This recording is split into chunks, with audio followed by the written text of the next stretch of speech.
Hey everyone, good morning. Welcome to the Daily Drop-In Morning Show where the Teach Better team is live every single morning at 7 a.m. Eastern, Monday through Friday, streaming on Facebook, YouTube, Twitter, and Twitch.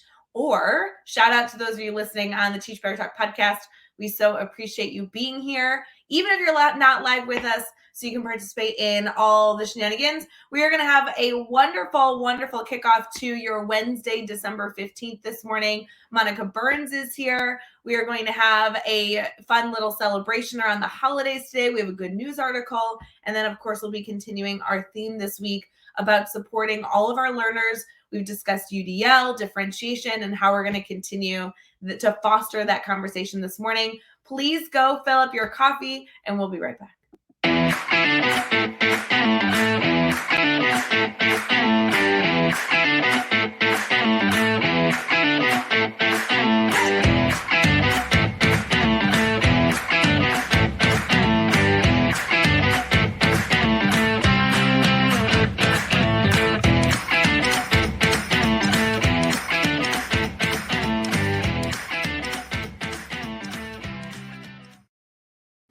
Good morning, everyone. Welcome to the Daily Drop-In Morning Show with the Teach Better team. We're thrilled that you're here. It is Wednesday, December 15th, and it is going to be a good one. Monica, how are you?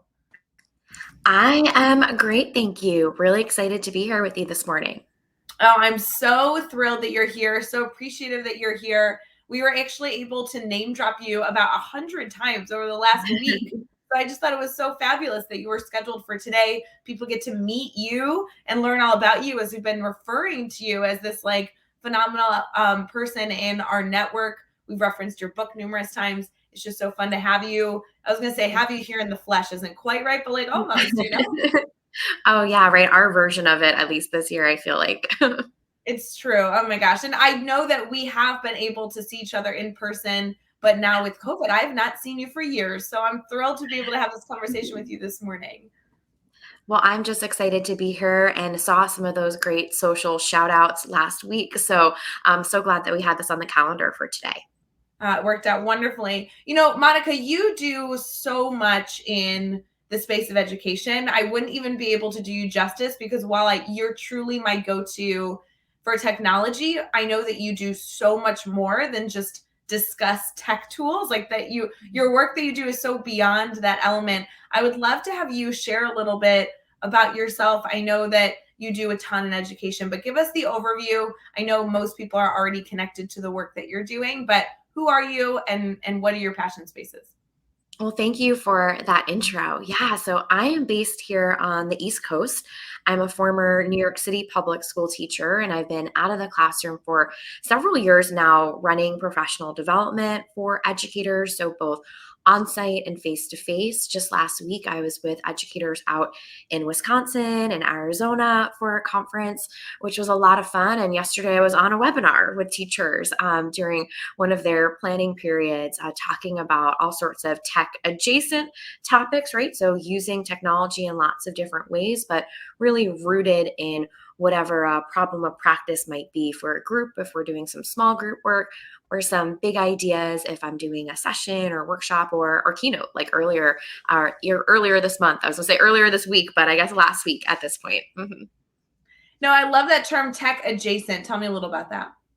Yeah, so when we're using digital tools to do all sorts of things, the phrase I often use is tasks before apps. So, really focusing in on the learning goal, placing that learning front and center. So, the technology's there, it has a really important role. It can do a lot of things, right? Talking about differentiation of content, of process, of product, all of those pieces.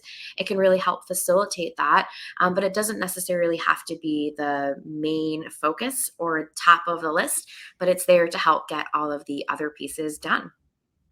Well, and I think that that's why I've always been drawn to the work you do. Anytime you're speaking, I love to hear you share on so many different topics because it's not just that you are a guru in how to use Flipgrid or oh my gosh, you're my go-to to answer my Google questions. It's not just about the technology, but you are consistently focused on what are we aiming to do and can technology support? And And if it can't, then that isn't your suggestion. But looking at what the task is prior to just bringing in something that you find neat or cool is really a powerful reminder for all of us as we continue to utilize technology intentionally. Is it's not about the resource itself, it's about the problem initially. So I really value that about you, and I'm thrilled that we're gonna be able to dive into that a little bit more today.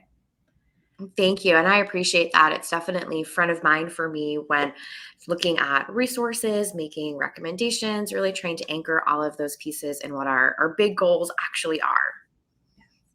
So tell me a little bit about how you got to this point. I mean, obviously you've been traveling and supporting educators. I know you do that so consistently in your work. You've published books, you have a podcast. I mean, you're really eager to share and support, which I so appreciate and value. I'm a learner with you as well. So when you're looking at kind of where you are now, where did this passion come from? How did you get to this point where you are now getting to coach educators through utilizing technology intentionally? Well, I started my career as an educator, so in a classroom with an elementary education background. And after several years of teaching in a pretty traditional classroom, chalk and a chalkboard, overhead projector, all of those great things, we were able to go one to one with iPad. So that was our device of choice. And that's going back 10 years or so now. And so at that time, it was pretty early on with just the different decisions schools were making, both where I am in New York or, in other places. And so the team at Apple Education actually had asked me to come in and share some different ideas and resources at a local event that they were having in New York. Turned out to be a little bit bigger or a lot of it bigger than I kind of thought it was as I, went to go and share some things for my classroom. And that's really where the blog, the Twitter feed at that time was probably the number one in terms of social started, based on people asking questions, asking if I could tell them more about different things, and really seeing that need to share the stories from my classroom and the different things that I was excited about. And yeah, this year coming up will be 10 years with classtechtips.com, which is wild already, and 3 years of the Easy Ed Tech podcast. Wow. Wow. And why does the podcast exist? Tell me a little bit about the podcast. Yeah, so I am a big podcast consumer. I know you have a wonderful podcast feed, and I'm a big podcast consumer and have been for a while. And when I was, putting my blog post together and having all of those kind of thoughts about the blog for so long, I was really focused on that as a format. And I honestly, I had people just ask me, like, are you going to do a podcast? Are you thinking about sharing this way? And for as much as I love the medium, I was really hesitant to bite off another way to share content.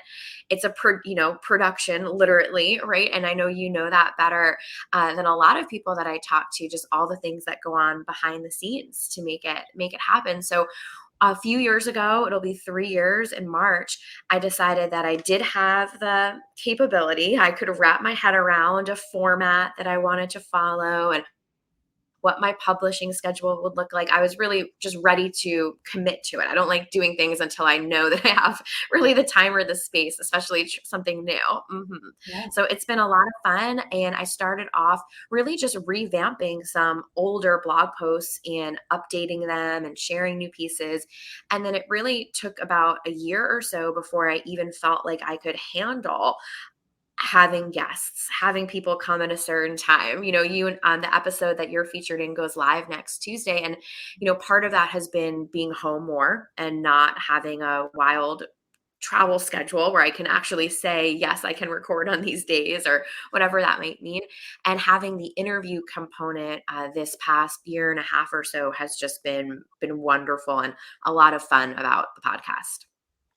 Oh, it's so cool. And I know that I've been subscribed to your podcast for a long time. Hopefully, those of you, by the way, if you are listening to Daily Drop In this morning on your favorite podcast listening service, don't forget to head over and check out Monica's podcast as well. It's right there. So it's just a few clicks away. And don't forget to subscribe, rate, and review. That really helps all podcasts continue to reach a larger audience, which we really love to chat about. It's so funny, Monica. I feel like as I was listening to podcasts, I had no idea how valuable it was to hit that subscribe button or how valuable it was to Mhm. rate and review. I kind of always assumed, oh, Apple just wants to like get my feedback so it can better support me. But actually, those actions are so much more powerful for supporting other people. And so, if you are an educator right now reflecting on being able to support other educators, hitting subscribe or liking, reviewing a podcast actually is a very simple way for you to help other educators around the globe consider listening to content that's going to be supportive of them learning. So just something to consider. But I never really knew that. Somebody had to teach me that. So that's cool. Yeah, no, I mean, I feel that way, and I'm sure you too probably do more rating and reviewing as a creator now, right? You just have I know I'm like much more likely to jump and give an Amazon review of something because I know it helps, right? It Yes. helps that person whose stuff that I really like, and same thing goes with the podcast. Mhm. Yeah, it's so funny. I was listening to, God, this has been years ago. I was listening to a podcast I really, really enjoyed.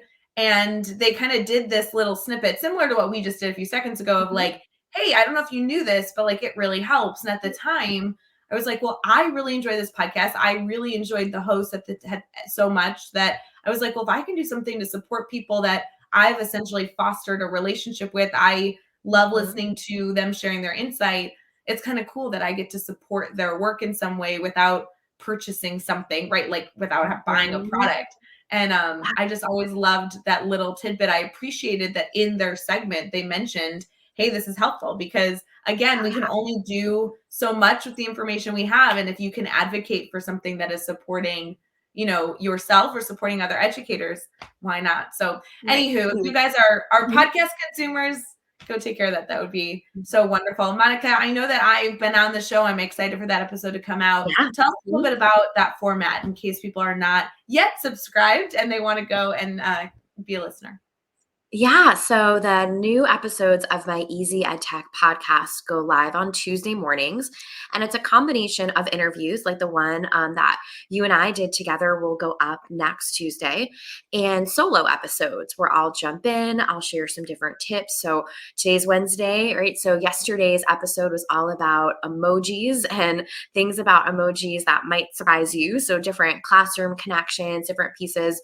I actually put up an Instagram reel yesterday evening that kind of gave a tease of a few of the tips from the episode. So usually anywhere from 15 to 25 minutes. The interview episodes are on the longer side of that. The solo episodes are on the shorter side of that. And each episode has a full transcript. Sometimes I turn them into a blog post later on, but all the transcripts are right there for people to read or just take a peek at. And I have a landing page for each episode on my website. So I follow that kind of alternating, 2 weeks or so, there'll be interviews, 2 weeks or so, there'll be solos. So some alternating like that. And then I've done a few different Sunday bonus episodes, really just this year, which has been different. So I'm sure just like you, I have a lot of folks that reach out that are working with an ed tech company or that have a really specific perspective because they're on that side of the industry. So I've been able to put together some bonus episodes in partnership with different people, which has been really fun to just hear their stories, not really talk necessarily about their tool or platform, but be able to share kind of big ideas around pop culture and online learning as when we did one on financial literacy and ed tech. So just really fun conversations that are a little bit different that I started doing this year. Oh, I love that format. I think that's so neat. And to be honest, it's the perfect length of time, especially where Mhm. I just moved. I feel like everything is within like 12 to 20 minutes. I can get to like Mhm. anything on the planet. Nobody can name something that I don't have access to within that time. And it's Mhm. perfect to be able to pop that on in the car or listen in between Oh meetings. yeah. I know like daily drop in is much longer. We're looking at a 45-minute to hour long show that just has a different feel depending on when you are choosing to listen to podcasts. So if you're an educator right now and you're thinking like, oh, I have 12 minutes every so often, I have 15 minutes here and there. I totally support not only your podcast, but other podcasts that have that length. It's just perfect little tidbits Mhm. to learn and continue to reflect on our practices. So I really appreciate you sharing that. It's a great format. Thanks. Yeah, it's just been so much fun. And I don't know that I kind of anticipated that I would love doing that format as much as I do. And, I think there's this other level of a personal connection when someone hears your voice or they hear how enthusiastic you are about something. And, I was in Wisconsin just last week at an event, and someone, came up to me and said, I listen to your podcast while I walk my dog, like just on, I'm like, I listen to podcasts when I empty the dishwasher. Like, it's all funny, like how we have these different routines, like you mentioned. And those shorter podcasts, I think, can be really nice to tie to something that we might, already be doing. Will listen to podcasts probably more than watching television, frankly, in the house. But if I'm really into something, I'll keep it playing when I jump on the Peloton, or I'll, put those earbuds in while I'm walking, just to kind of get through or finish up something. So I love it as a creator. I love it as a consumer. And it's a great way to just have a little bit more of a personal connection, I think, with a content creator too.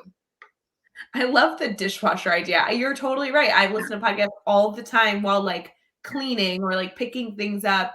I feel like it motivates me to clean or pick things up for a longer period of time, because I'm like, oh, the podcast has 5 more minutes. I should finish up what I'm doing here.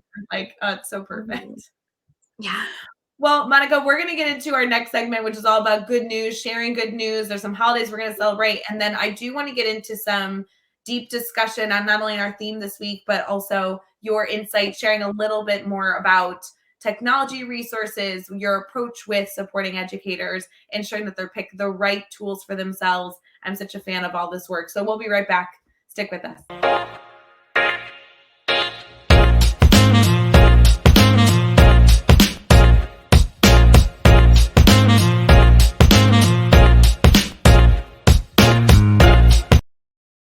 Good morning, everyone. We are so thrilled that you are here with us. Good morning. Thank you for all the messages. Good morning in the comments. I'm sorry we've been showing them on screen, but have not yet got to give all those shout outs. So good morning. Thank you for being here. Thank you for commenting and being an active participant rather than only a consumer. Obviously, it's bright and early, so we understand if you are listening to this and walking around your house, picking out your clothes, maybe even brushing your teeth, but we also love to hear from you. So shout out to those of you who are choosing to pop in the comments. Such a wonderful way to participate live. Also, if you are listening after the fact, whether you catch us on YouTube or like we referred to numerous times on the podcast, we always appreciate screenshots and then sharing that out so we can interact with you that way. It is Wednesday, December 15th, and there are a lot of holidays. Monica, I have a very, very intimate question for you, but I need you to be fully honest with your answer. What are your thoughts on cupcakes? I love cupcakes. Yeah, absolutely. We have had some heated discussions about cupcake flavors and cupcakes on the show. I don't know why there are so many days to celebrate cupcakes, but today's a big one. It is International Cupcake Day, which I feel like we've already had, but I will tell you more than anything, it is also World Lemon Cupcake Day, which is apparently a separate holiday that happens at the exact same time. So are you a lemon cupcake fan, or are there other cupcake flavors that you enjoy? I am chocolate all the way, normally. If there's a whole bunch of cupcakes and there's one that I'm going to grab, as much as I love to try different flavors or be, more ready to explore, more adventurous, a chocolate's always going to be my first grab. But I do love like lemon poppy pastries or lemon scones. Lemon ricotta pancakes is now coming to mind as I'm thinking about all these like lemony baked goods. So I'm very much there for lemons as a flavor in general and in baked goods.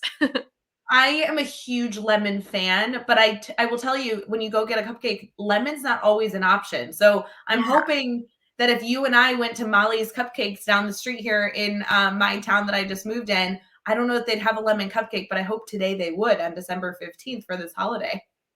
Yeah. And, at this point, I can pretty much ensure everyone listening that I will be eating some sort of baked goods after this conversation. Because whether it's me going on a hunt for cupcakes or just getting tempted, because starting the morning with this conversation, I'm pretty sure there's something sweet in my future today. I think that's essential. And I think whether it's chocolate, red velvet, vanilla, lemon, I want to challenge all of you, even though I feel like I've said this sentence before. So I apologize on the Daily Drop-In Show. We do the show every morning. We've been doing it for about 4 months. And I don't even care if we repeat our content, friends and family. Today, the rule, go eat a cupcake. Like that's just going to be the challenge of the day. We'll make it happen. Love it. In addition to our cupcake day, which, okay, this is the problem. Brad Hughes is now debating the difference between cupcakes and muffins. He's throwing in English muffins. You know, you can do an English muffin for breakfast, Brad, but a cupcake is going to need to be a requirement at some point throughout your day. Don't fight the power. You got to make it happen. In addition to Cupcake Day, it is also International Tea Day. Monica, are you a coffee or tea person? I am a tea drinker. I am a very tea. I mean, I love coffee, but I don't start my day with coffee. I guess I have a Keurig somewhere here in the house, but I never use it. That's how somewhere it is. So I will go and grab a cup of coffee sometime in the afternoon. Not every day. I try not to every day, but a couple days a week. But I drink tea all day long. Yeah. All about that. You know, I meet a lot of people that say they don't like tea, which in my opinion means that they just haven't tried the right tea because there's so many flavors. Do you have a tea that is like your go-to later this afternoon? If you grab a cup of tea, is there a specific type of brand or flavor you are drawn to? Yeah, I drink a lot of black tea. So whether it's breakfast tea, like an English breakfast tea, or Earl Grey, that's my kind of go-to. I do a lot of loose leaf tea, actually. So I love just all of that. Usually there's a lot going on. I'm looking over here because it's kind of not far. It's out of view here where my whole electric kettle and all the different options are and all those pieces. I love a hibiscus tea. I just saw that in the comments too. That's definitely a favorite, but I tend to drink more caffeinated tea probably than say an herbal tea or anything like that. But yeah, I just all about it. I love it. Yeah, Elijah is in the comments saying that he does kind of the opposite. He does coffee in the morning and then tea in the afternoon.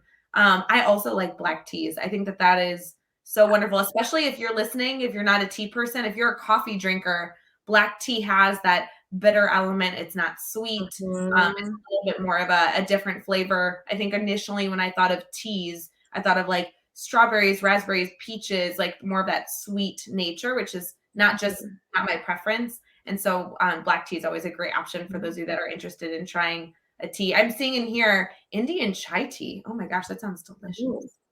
Yes. Sign me up. Yeah, I'm definitely one of those people that has tea bags in their purse, like just in case. It's funny, I was at an event last week and I'm not used to being back in conferences face to face, right? It's just a different muscle, a different what's in my bag and what have I packed. And I guess I went up to some place that had hot water, but they didn't have any tea. And I was like, actually, it's not a problem because I have a whole bunch of tea bags in my purse, like a little old lady that just likes what she likes. Yeah, I had my moment. You know, old women that have, you know, the tea bags and Jolly Ranchers and all those things. Like it's good to have snacks and options in your purse. It's like I'm not embarrassed about this because it's really coming in handy right now. Well, it sounds like today is your day, Monica. It is International Tea Day. So definitely step aside from the coffee or the Coca-Cola this morning and go have a wonderful tea beverage before the end of your day. Maybe try some flavors to see what you like. So that would be a wonderful opportunity. The other two holidays are a little strange. I don't know how we celebrate these, but one is National Cat Herders Day. Disclaimer, this holiday is not dedicated to cats. I'm not quite sure what that means. So I might have to dive into that one more. It's also National Wear Your Pearls Day. So if you are a female or male that enjoys beautiful pearls, today is your day to rock those out. Yeah. I can honestly say I don't know that I've had a string of pearls on in a very long time, but I guess today's the time to rock out, you know, whether it be the fake costume pearls or maybe something more official, add it to your get up today. I like it. I love that. Yeah, how fun. Yeah. The big news story for today, I thought this would be really fun. Monica, when we do our good news stories, we like to discuss how it can be a discussion starter for a friend or colleague that you're fostering a relationship with at work. It can also be something that you bring to your students to foster dialogue. I thought this would be a really interesting one, regardless of the grade level, to be able to share with students because it has to do with an amazing animal that is not cited quite often at all. And we just had an incredible sighting. So there also is a video. I do want to preface, there's a video connected to this that would be very, very cool to incorporate into your classroom. So as you listen to this small tidbit this morning, I encourage you to Google it. I think you're going to find a lot of content because this really was a big deal that just happened recently. This article was published yesterday, and it says amazing video of a giant jellyfish. It's a giant phantom jellyfish from the deep and dark fathoms of the ocean at 3,200 feet. So as they're looking, they said researchers in California recently captured footage of one of the most striking sea creatures you'll ever see. It has this beautifully long scientific name, but as many of us would call it, it's literally just a giant phantom jellyfish, seen only 9 times by researchers over the span of 1,000 different diving trips. They just saw this incredible animal. Never has this creature been seen so accurately depicted. They had got a really good view of it. And they not only saw the body, but the head and the belly of this incredible animal that has 4 30-foot long tentacles, which I cannot quite even understand how incredible that must have been. Something really interesting that I want to make sure I note just to grab your attention as you're thinking about bringing this to your schools is that this was last seen in 1899, and it has only been seen a few times since. And this is a very rare sighting. It says it's typically found between 3,200 and 12,000 feet below the surface of the ocean. And they just went through and talked about the history of this animal. It is an incredible looking animal that's really hard to get photos of because there's no light where it exists. But shout out to those of us that love animals and love a good jellyfish sighting because this one seems incredible. That is so wild. I cannot imagine coming across that kayaking or doing any type of water sports or even just peeking over the edge of any type of environment where you might look deep into the water. That is just wild.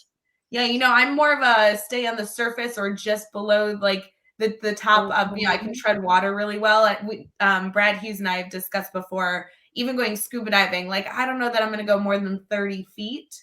So as I'm looking here at even 3,000 feet below the surface, I just couldn't even imagine, much less the creatures that live down there is just amazing. So definitely an interesting fun fact to bring to your students. An animal that isn't normally seen is just a concept that I think could be a really rich discussion. So very cool. Monica, we have had such great dialogue. We've been live for 26 minutes. I appreciate everybody in the comments. I'm getting text messages about this morning dialogue, so I can't wait to continue it. But I really would love to dive deeper. Dive deeper into your expertise, your approach to utilizing technology, especially to reach our learners and everything else. So we're going to transition here into Brainstorm Bank, if that's okay with you.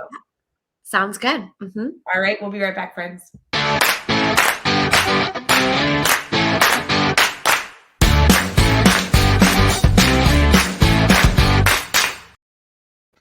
Okay, I got a text message from Dana Kirby, who's in the comments right now, that says Cat Herders Day means teach PE.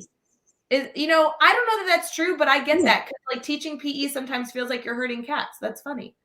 I'm just like, yeah. I'm gonna have to read more about this. And Dana Kirby, I will update you on all the things of this holiday that I know nothing about and let you know if it's specifically for our PE teachers, because sometimes I know you feel like you're herding cats. Monica, our Brainstorm Bank is an intentional time where we ask our friends and family in the Teach Better community, hey friends, do you need anything? We know that every single day we are constantly brainstorming and finding solutions to the problems we see in our classrooms. And we want to emphasize that you do not need to brainstorm alone. Monica and I, as well as the entire Teach Better community, are here to brainstorm with you. We don't promise we have all the answers, but we definitely want you to know that we are eager to try and hopefully connect you with the right resource. So if you have questions as we get started in our day, please feel free to throw them in our chat. Monica, in the work that you do, how do you feel like the work you continue to work on with teachers fosters discussion around differentiating and supporting our learners? Well, it's definitely been an area that, I talk about for a while now. And sometimes it's in the context of different types of activities. So it might be around differentiating the content that we're distributing to students. So if we're talking about curation in the classroom as kind of a big topic with a group, often looking to say, how can we get those just right resources in the hands of different students? If we're looking at a way for kids to share their learning, our conversations might be more around the choice or the different features within a digital space to say, it doesn't matter to me how you let me know that you can tell the difference between numerators and denominators. If you record your voice and tell me, if you jump on video and tell me, if you type out your response and tell me, right? All of that will let me kind of have that internal thumbs up, like that student understands something. So it might be happening, when we're handpicking resources with more of a curation lens, when we're assessing students, right, with that checking for understanding lens, or there may even be moments where you're thinking about differentiated instruction as it connects to the type of product a student might make for more of a long-term type of deep dive or exploration into a topic too. And it's one of the reasons why I'm such a big fan of open-ended creation tools, or tools that give you that blank canvas where kids can jump in, make something that might accomplish the same goal as one of their classmates, but the end result will look really different than the person sitting next to them, or who's giving them maybe some feedback along the way.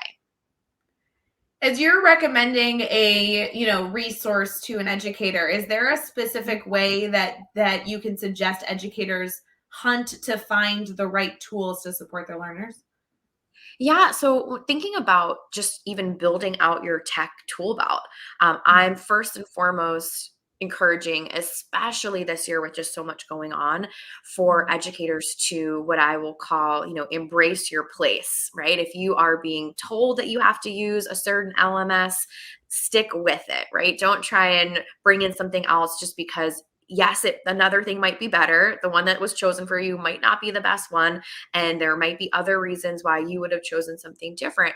But just for the sake of keeping things smooth, especially this year, really embracing your place or those spaces that you're being asked to use is something that I've been just emphasizing a little bit more than I might have a few years ago. And I think we can all speak to just the importance of keeping things streamlined, easy for students and families to know where to go, but then also being part of a school community or district where you can speak some common language around that learning management system, even if it's not, sometimes maybe there's a little frustration level to that conversation, but that same problem solving or brainstorming or just having some thought partners in your community is just kind of one thing to consider.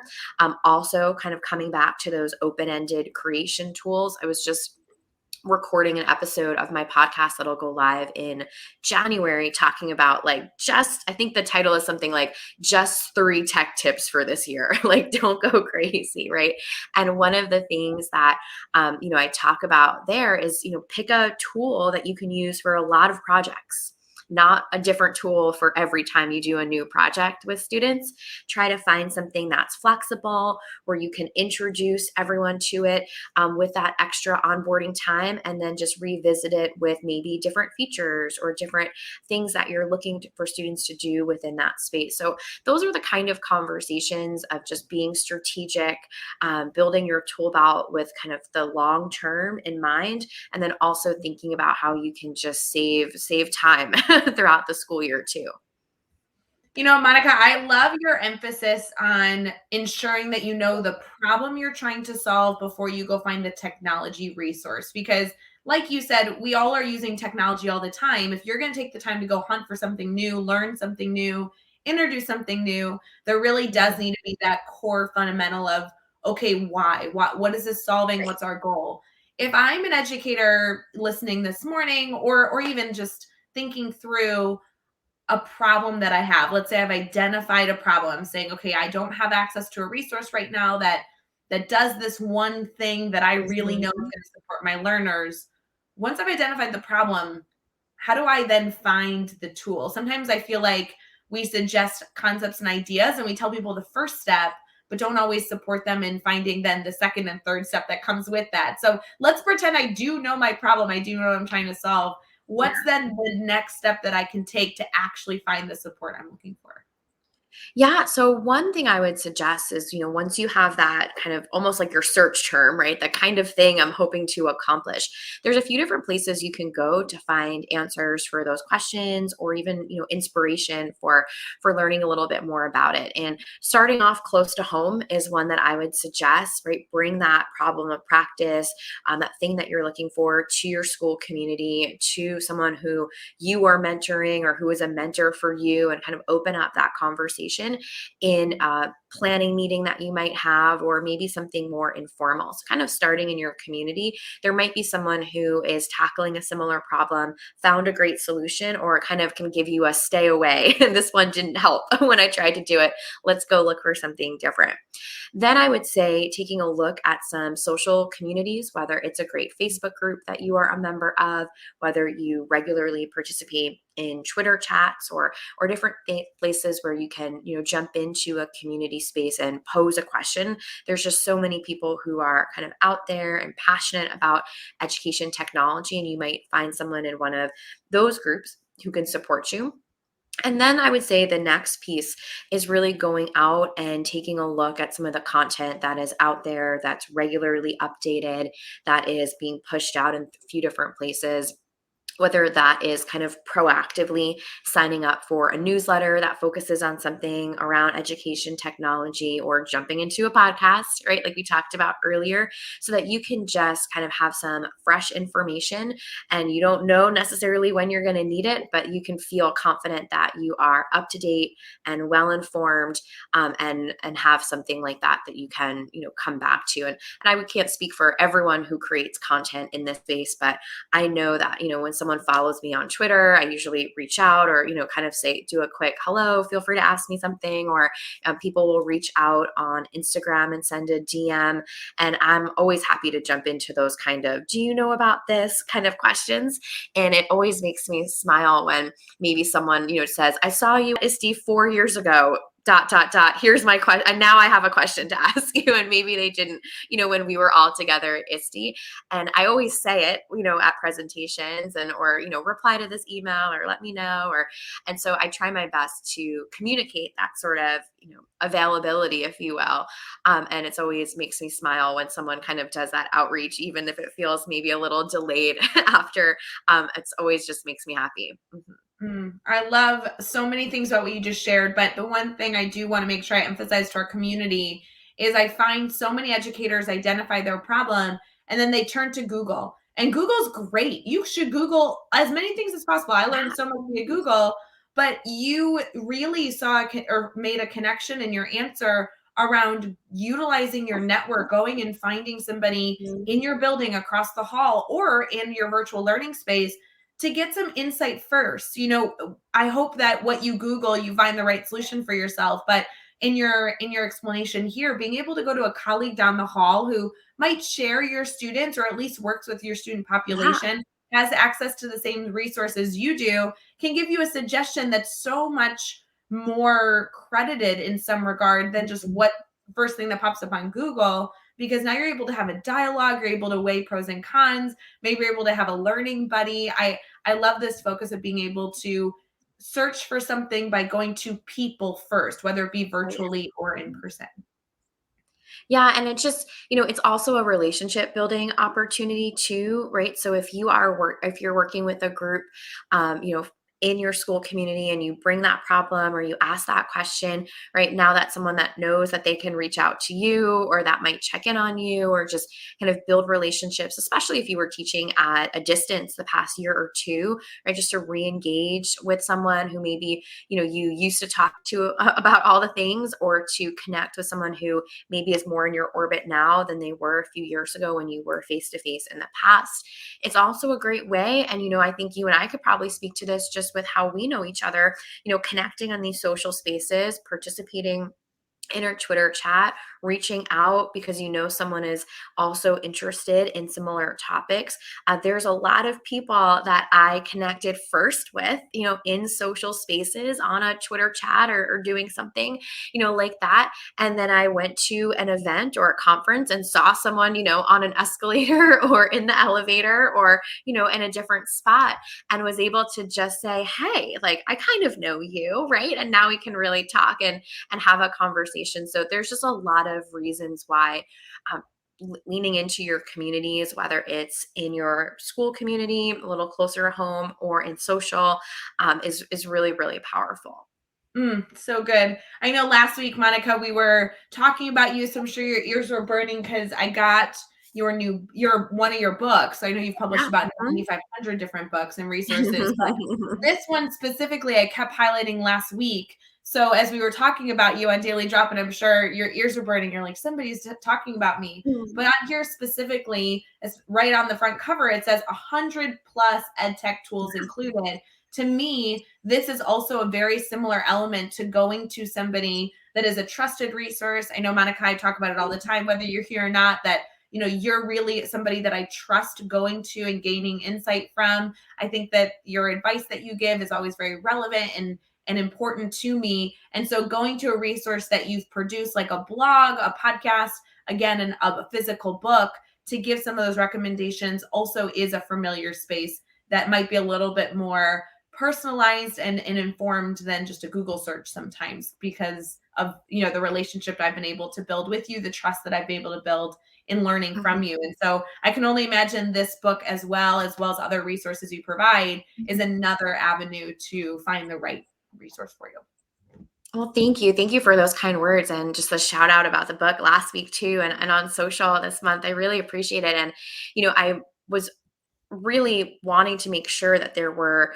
clear tool recommendations in the book. And, ASCD, who's my publisher, and I kind of chatted about, like, can we put a little note on the front? Can we put that little, faux sticker on there just to let people know? Because, for as much as I don't think you need to have a heavy tool belt with all the things in it, there needs to be some place to get started, right? Or if you're jumping into, say, one of those ed tech essentials for the first time, you might not have a tool that helps accomplish that particular goal. And I was in Arizona for an event this month, and I did a presentation all around formative assessment. And usually in this presentation, and I kind of changed it up a bit for this group, I have a dozen or so strategies that I'll share, and I pair each of them with a tool. So if I'm talking about voice feedback, then I'll mention something like, you can do this with Mote, you can do this, and I'll give some specific examples. But I always start the presentation like, please push back on me. Like, you're going to hear me say this strategy, and I want you to think to yourself, well, couldn't you also do that with Seesaw? Like, if I mentioned Seesaw earlier, or I think I can do that inside of Teams. And good, like, do it inside of wherever you are. Use that tool in your tool belt. Please, please don't just use this for the sake of it.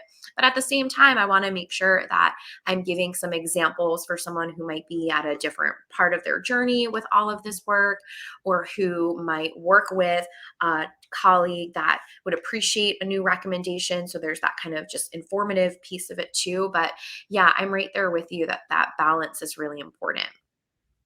So powerful, Monica, and everything you've been able to share. While I know you are such an expert in the space of technology, I will tell you, all these recommendations would work for anything you're struggling with. If you're struggling to reach a learner that you haven't fostered a connection strong enough with to find the right resource to support them, whether it's a technology resource or just a strategy that has nothing to do with technology, I love and appreciate that your emphasis is in communicating with people that you trust, in being able to weigh pros and cons with your network in some regard, and then how you can continue to move forward to connect with other people that can support your mission by identifying the problem first, and then all being on this journey together. So extremely powerful. We're going to continue with this mindset of recommendations, because on Wednesdays, our last segment is providing recommendations for our network on how they can continue to foster discussion and exploration in these ideas. So we'll be right back with a commercial that we only get to play on Wednesday. So it's very special for you, Monica. And then we'll get into some recommendations for people to explore after the fact.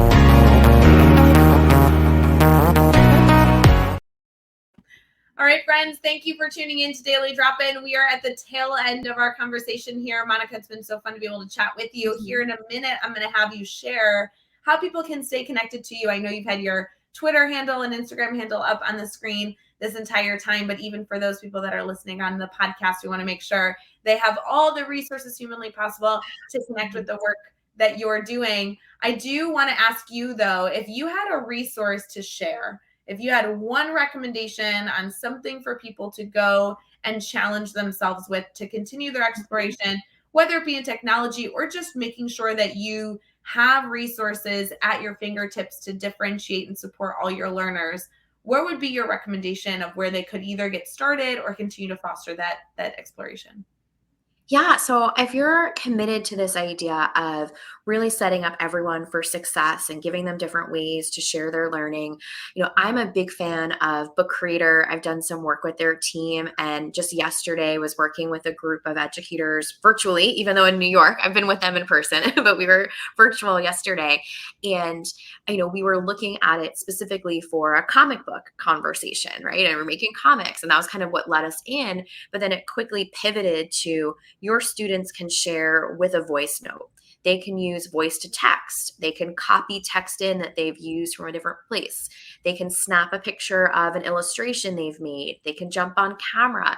And I say all those things not to be overwhelming with the different options or different choices, but more to say that you can really be strategic. So maybe it's Book Creator, maybe it's another open-ended space with a couple different features to really give kids options to share. But that would be a piece of advice for someone who's committed to differentiated instruction for the second half of the year, who's looking to bring in technology to the conversation to support learners that they work with.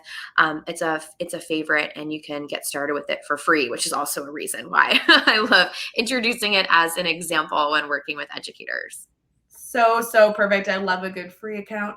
Monica, how can people stay connected to you, the work you're doing? I know social media, but I'd love to hear website, podcast, kind of all that stuff as well.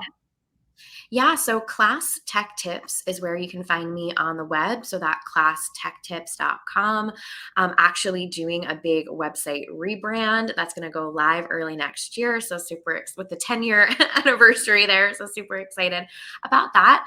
You can find the podcast right there on the blog, or you can just search for Easy EdTech Podcast in whatever your favorite podcasting app is.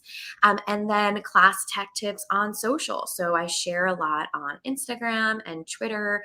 You can find the Pinterest and even a couple TikTok videos. No dancing just yet, but like to play around in all these different mediums. Wonderful. Yes, please go connect with Monica. Continue to add people to your network, and Monica especially is going to be one that you won't regret.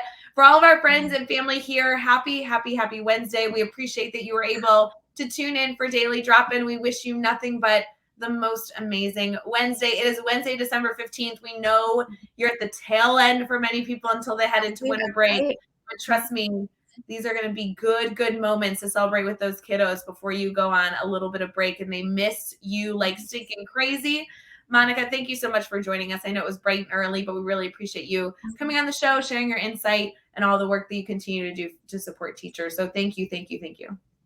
Thank you for having me. I really appreciate the opportunity to jump on and chat with you this morning. So good. For everyone else, we hope that you have the best Wednesday. If you need us, please let us know. Please go enjoy the last final sips of your coffee before you head into the classroom and support the entire school ecosystem. And we will see you later today for our Brain Break segment. You guys know that you can join Jeff and Dave and whoever else decides to join that over streaming on Facebook, YouTube, Twitter, and Twitch. Or we will see you tomorrow morning, Thursday morning, for our next Daily Drop-In episode. So have a wonderful day, friends. See you later.